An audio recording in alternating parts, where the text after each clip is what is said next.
are back in 3, 2, and 1 on Ask Eve. So, you know what? Today, we are going to be talking about some serious shit here, okay? We're talking about survival today.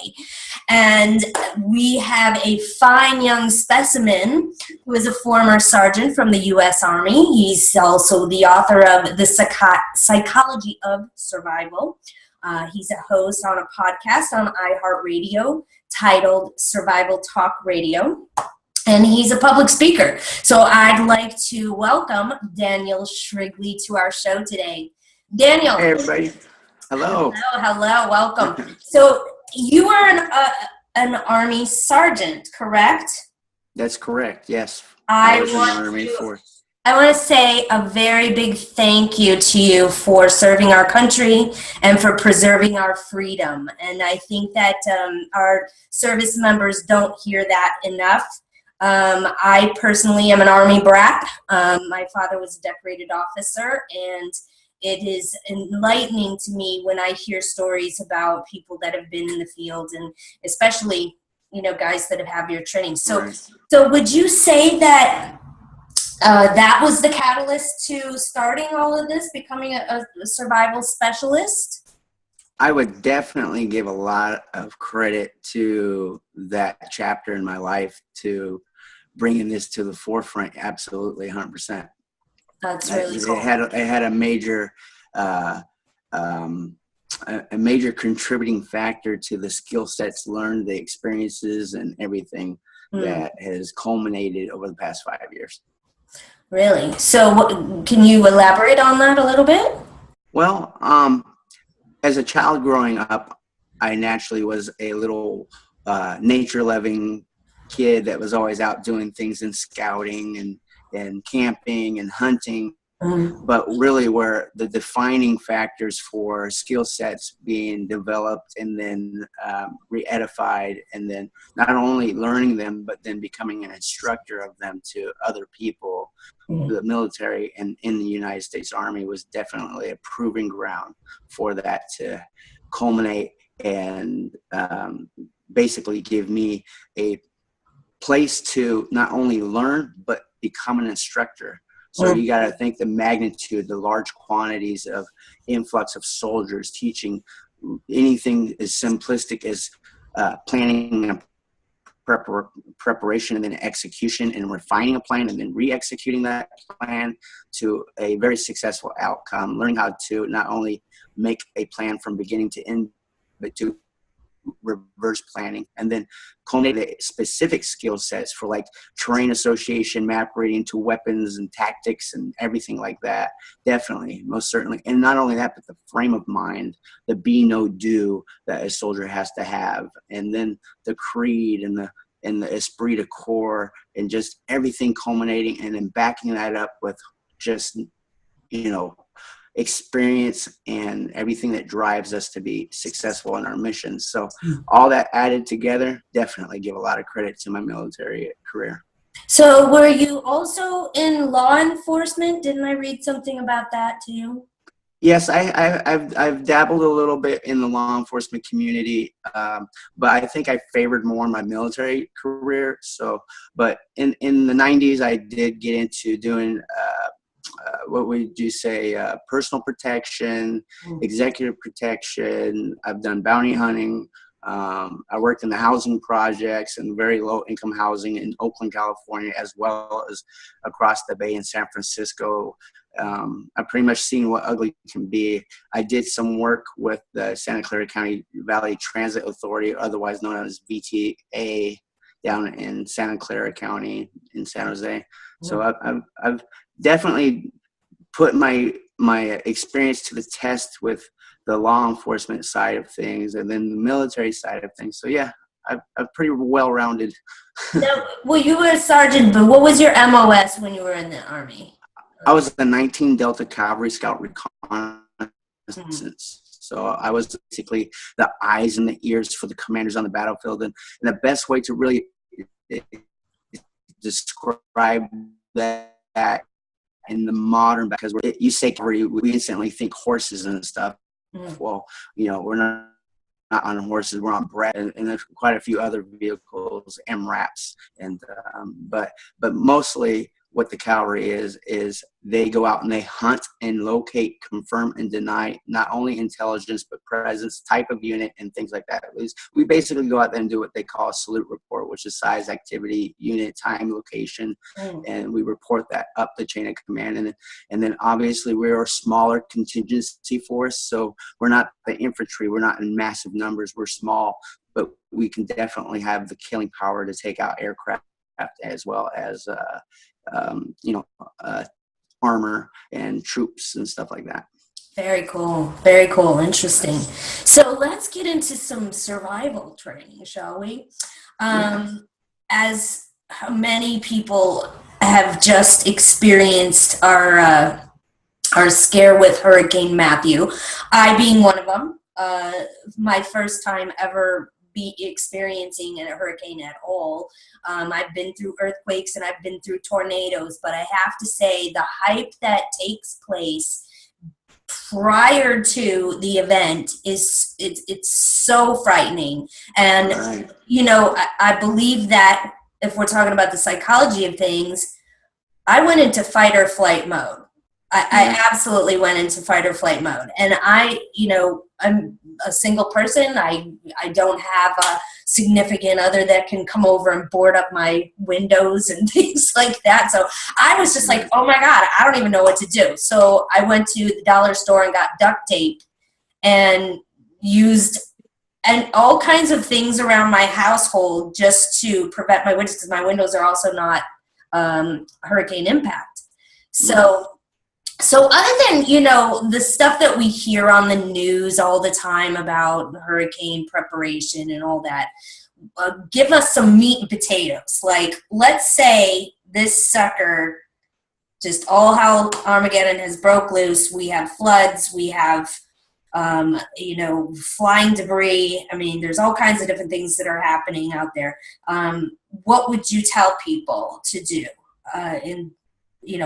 what would you say from A to Z? Like, where do we start? Well, first thing, you need to be prepared, meaning you need to have on hand your water, your food, your blankets, your batteries. You need to have an escape plan, and you need to basically formulate a plan that you're going to really stick to and then execute, because in your situation, what is there that's there that you can't come back to, because it's real, especially at Category 5. And we're just so fortunate that Hurricane Matthew downgraded. There's another hurricane already out there forming already, but it doesn't seem like it's going to hit the mainland. It's going to the islands out there, but it's not going to come to the mainland. But what if changed? So it's like 35 people died in Hurricane Matthew, and you can't basically cover all ends.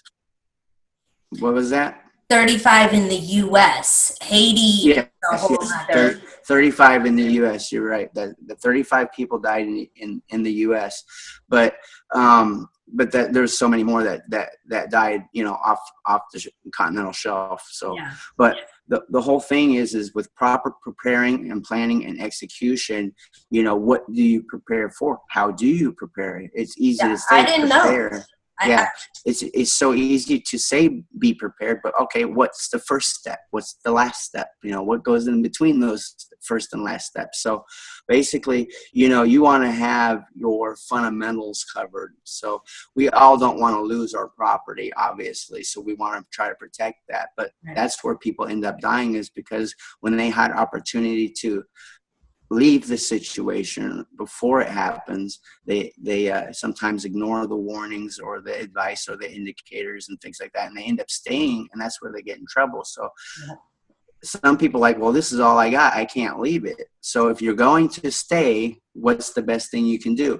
Well, one is board up, but that's not a guarantee, because we're talking very high winds. Yeah. So your roof is probably good for maybe 150 to 175 miles per hour before it starts taking damage. Shingles, just your shingles on your roof, they're rated at about 120 to 150 miles per hour, but when the winds are higher than that, what's your roof's going to be ripped apart. And if your roof is being ripped apart by the winds, and then you add the rain and you add flying debris, it just becomes very detrimental to not only the structure but obviously your own life. So you want to cover your basic fundamentals. One of the most serious fundamentals you can cover is your escape plan. That's a fundamental, because you need to know your way out.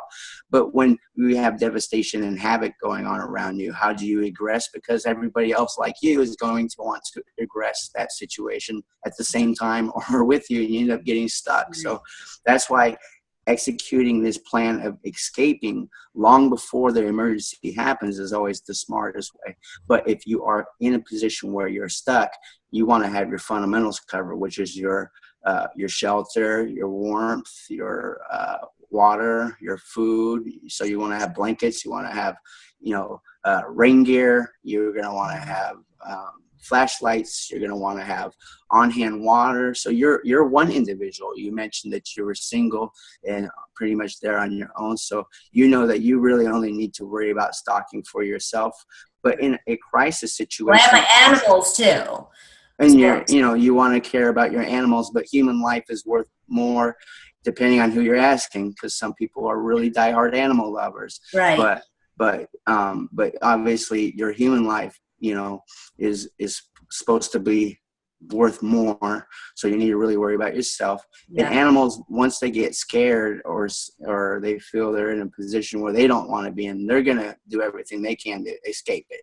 So, and they'll scurry off. But they used to make it where the shelters, the only time you could bring your dog or cat, you had to pre-register with that shelter that you would most likely bring your pets to. And if you didn't do that prior to this type of a storm, you can't take them. I mean, the thought to leave them behind was killing me. But I was fortunate enough. I had a good friend that came and picked all of us up, but it was a very frightening situation. And you're right. There was I didn't have an evacuation plan. I didn't know what I was faced with. If this thing did, it literally just missed us. So if it decided to stay on its course, its original course, my God, I just can't even imagine the devastation. But besides that, I had friends that had survived Hurricane Katrina, and they called me the night before this thing was supposed to hit land. Right. Get out now. And you can't rent a car. The airports were all shut down. I mean, there was no getting out. If you didn't get out when they said voluntarily get out, you weren't getting out. You're stuck. So, and that feeling of being vulnerable to the situation, definitely messed me up for a few days. Like, it literally took me a couple days just to come down from the adrenaline rush. And it didn't even hit us. So thank God. You basically just got like a grazing, glancing blow from it. But what if that wasn't the case, So and for some people that wasn't the case, for some of your viewing audience, some of them probably were directly affected. Yeah. And they're probably trying to recover now. And the thing about what we do is, we have a global audience. So I'm pretty certain that somebody that follows me or follows your show has definitely been impacted or affected and are trying to recover right now. So, that's an interesting point that you say that, because there have been a few of the international followers. Someone had said, I survived 5 typhoons. You'll be fine. Right. Okay, I'm not taking that chance. Like, I did what I could because, to the best of my knowledge. But that was the other thing that was very fascinating to me as well, is how many people were so laxed about, oh, hurricanes are a big party. Don't worry. The news likes to hype it up more than it really is. It's not that big of a deal. Wait till you see. We just barbecue afterwards. And I mean, they made it sound like, you know, this was going to be good times. Like, and I'm going, Well, maybe to certain individuals, but I don't think that's the consensus with most people. I think no. maybe you have your few that try to just keep upbeat personality, which is sometimes a good defense mechanism, but the harsh reality is they're deadly and people died. And so we need to really, you know, make sure that we try to prevent death and injury and stuff like that. And the best way to always do that during severe weather is to escape that severe weather. But when you're not in a position to do that, you need to be prepared. So that could come down to, you know, maybe surviving during the storm. You just need to hunker down and get into the center of your home or go to a safe place. Yeah. And once it passes over, then we go into the recovery phase. And sometimes in that recovery phase is when people get hurt, because then they're like, well, I'm in rescue mode. And then they take chances against their own safety to help somebody else. So we really need to stop and figure out what little mechanisms can we implement before, during, and after to do safety risk mitigation, so that way we're not putting ourselves in harm's way, even if we're trying to rescue. And you know, we need to do it appropriately, so that way we're not you know, going from rescuer to, you know, to needing to be rescued ourselves. Yeah, good point. We're gonna backtrack a little to another disaster that happened not too long ago, and it seems to be something that's happening more often now than ever before. There are terrorists on our soil, whether we want to admit that or not. They're here. They have sleeper cells, as I understand, and they're, you know, waiting to be activated and they could be somebody who's a member on the PTA. We're not always like, you know, there's nobody who has a label that says, hey, I'm a terrorist, you know. But we had the misfortune of the thing that happened at Pulse, the event there.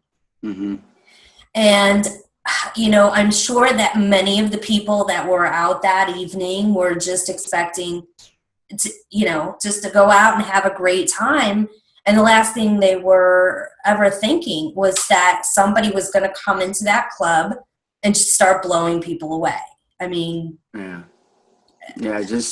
think that's pretty much the, you know, people are either going out to a public venue to either go enjoy themselves, or they're going to work and they have this sense of security because I'm at work, you know.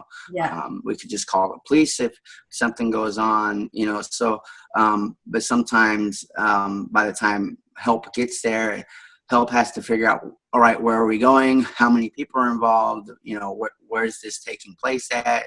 And by the time they figure that out, how many innocent people are already being afflicted or affected by whatever lunatic is running around hurting people. So it's, you know, when it comes down to it, I can go to become a more extreme person when I say, you know, a lot of what my ideologies is about self-defense. You have the right to defend yourself.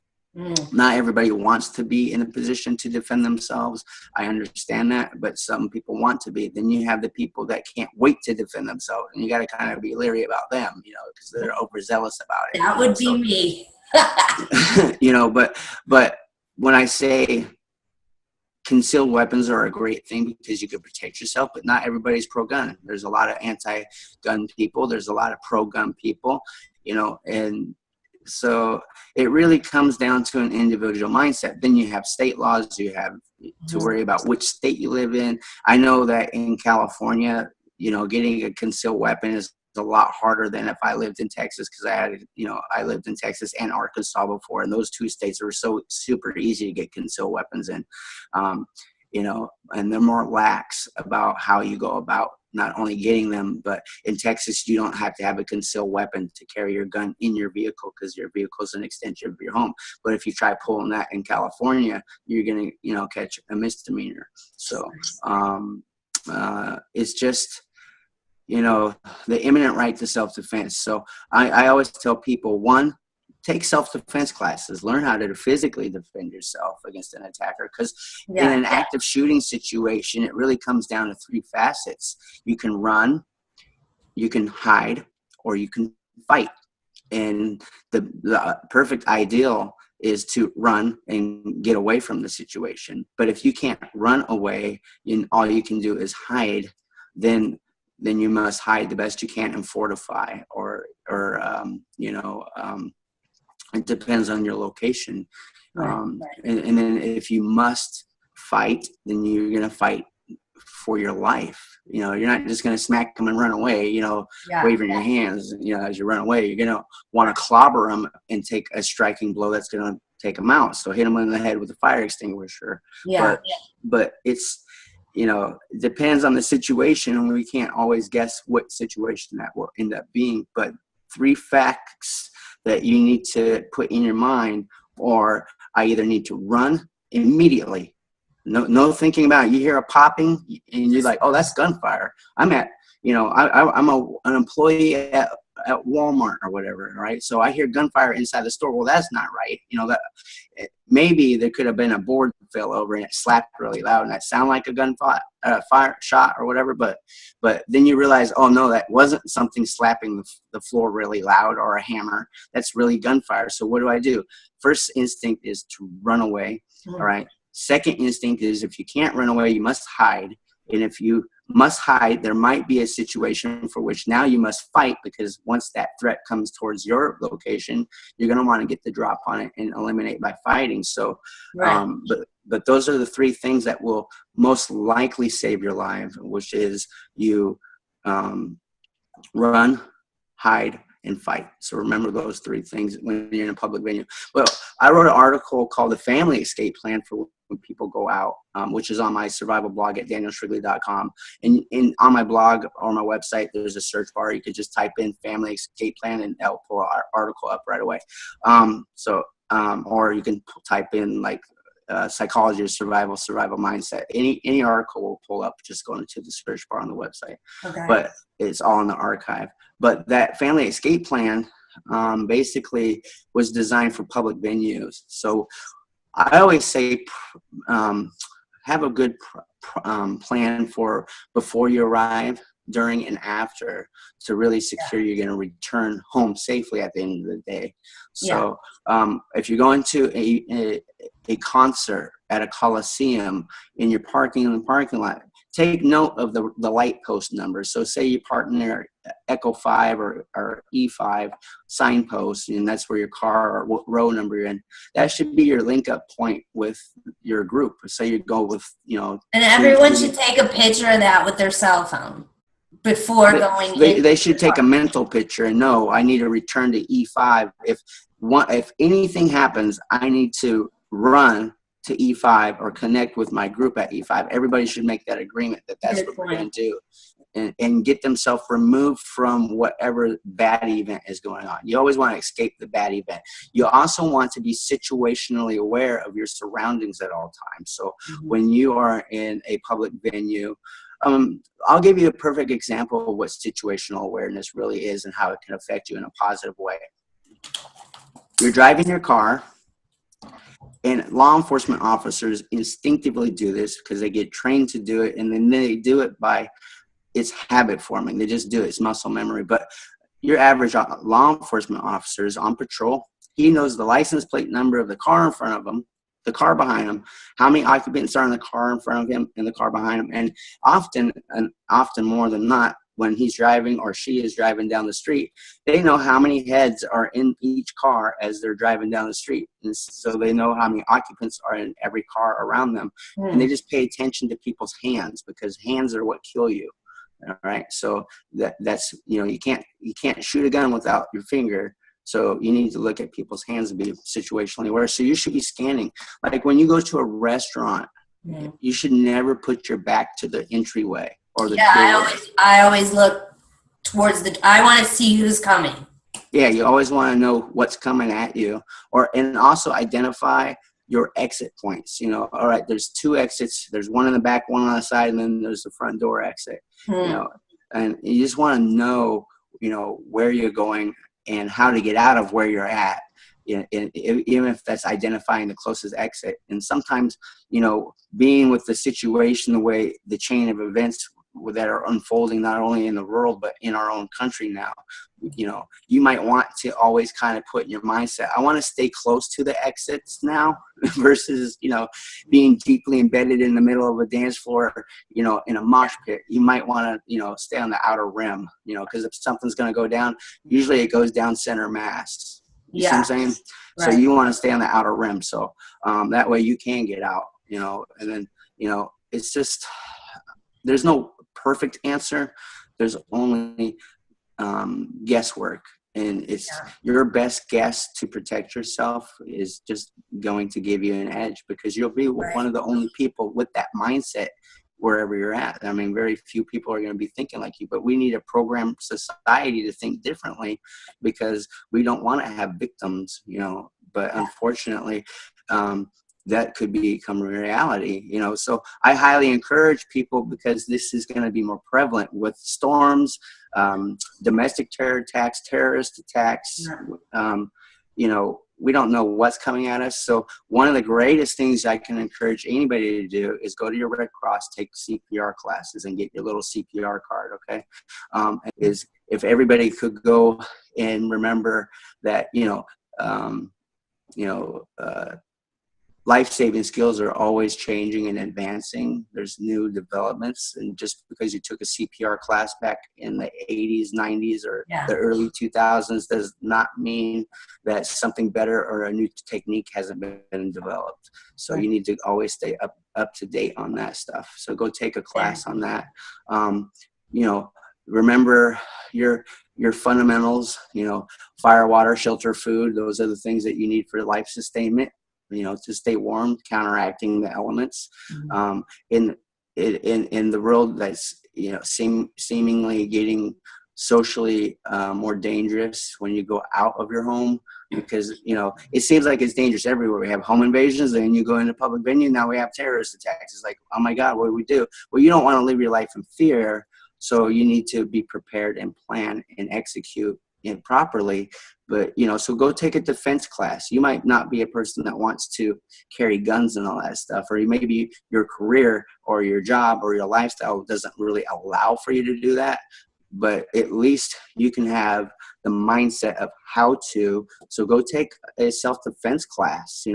They're not very expensive, and it might be fun. They have instructors all over the country where you can go take a 1 day, 2 day class, just so you have some kind of skill sets in your mental toolbox. So.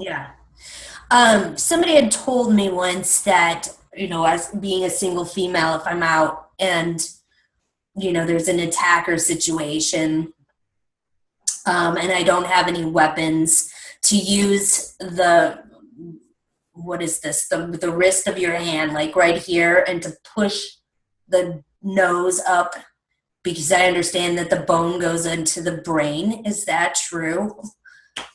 If you're a black belt, that might work, but that's just too technical. That's a technical hit, and that's a shot in the dark, and that means you're too close to your person, that is your attacker.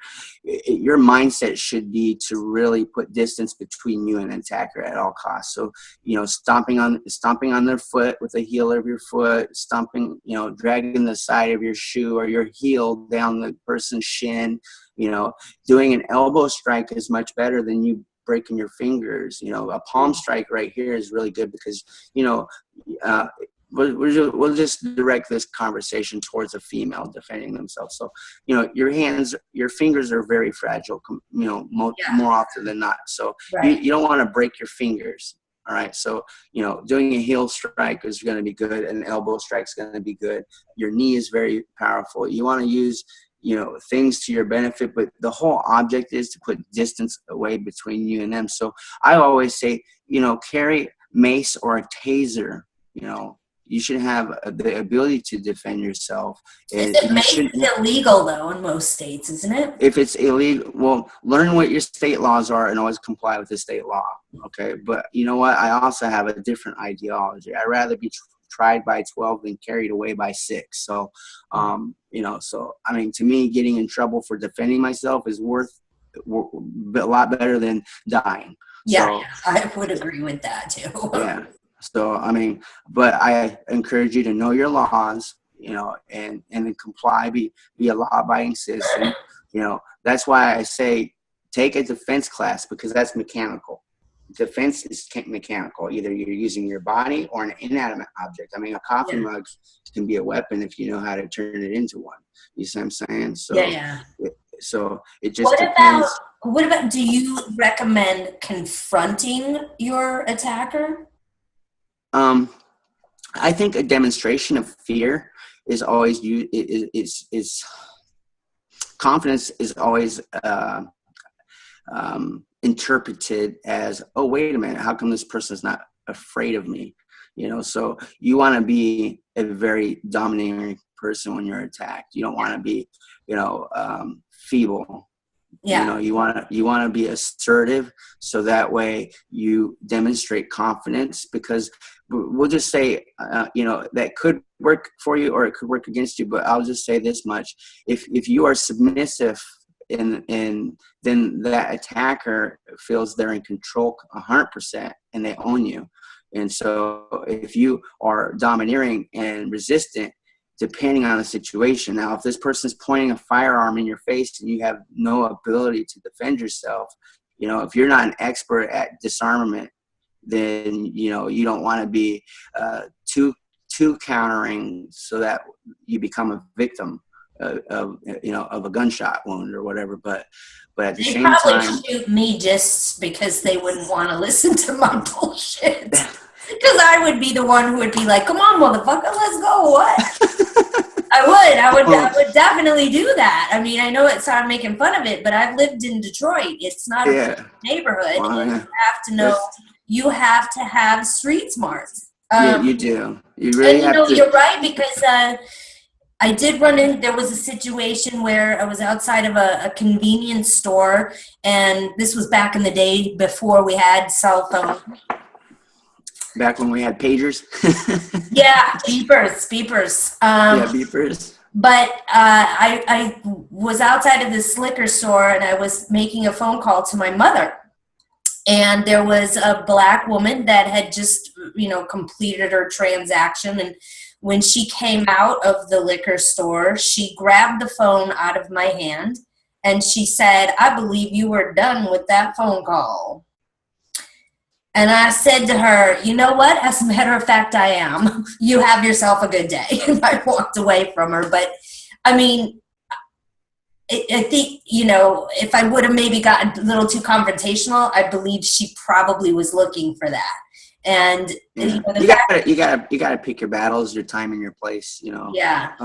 And sometimes it's just better to ignore an asshole and walk away from one than to sit there and entertain them by engaging them and returning their assery, their assholery, or whatever you call it. Assholery. Yeah. So, but avoiding conflict is usually the easiest way, and removing yourself from it is always the easiest way if you can. And sometimes people make it impossible because but it's just each situation dictates its own outcome. So but being able to defend yourself is just a fundamental of survival. That if everybody realizes that survival isn't just about being lost in the woods. Television is more directed at I'm off in the middle of the wilderness and I need to get out alive. Okay, but sometimes that's not the situation at home. All right, we're not lost in the wilderness. We're having some issues right here.